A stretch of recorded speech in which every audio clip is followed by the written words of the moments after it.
د دورا بره ده دناف گل باجارکی ده عادتکی وانی کفنار و جیگرتی هبو. او عادت وان اف بو دما مرووکی جریزه دمر وظیفدار چووککی داهول داد دست خواه و دچو دیره جارکی تنه لزنگل ددا جبو همو کس پی بحسن کوا یک ایرو مریه. دما مرووکی عسیل دمر وظیفدار دو جارا چووک لزنگل ددا. دما یک جمالباتا پاشا دمر سه جارا لزنگل ددا و دما پاشا دمر 4 جارا لزنگل ددا. اف عادت وان بسال و زمانا بوی آوائی دوام دکر. روژکی محکمه وی باجاری ریبرکی دناو گلی خود هیجا و برومت زفت کرن و وی بنحقی بنچاف کرن. وی روژه وظیفدار دیسا او چووک دا دست خواه و چو دیره 5 جارا به نافبر لوی زنگلی دا.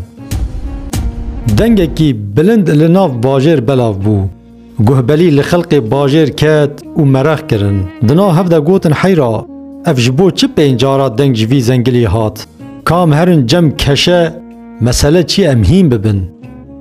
رابون چون با کشه و جه پرس کرن گوتن کشه افندی ما گلو جمرنا پاشا مستر چه هیه کو 5 جارا دنگ جوی زنگلی هات کاج مرا بیجه.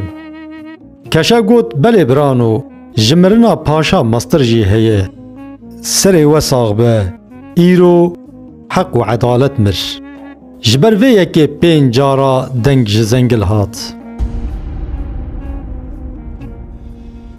وجا گلی برانا کو ایرو روش اف عادت کفنار دناف مده هبوا باور بکن نه چوف و نجی زنگل لبر خود دان اوه هر دو جی جلی خستن دستین مده رزی ببیان. لورا گلک مروف هیجا و جیر و زانه بنحقی هاتنه بنچاف کرن. نده هیلن دنگی خو بدن دروا و نجی درد خو بینن زمان.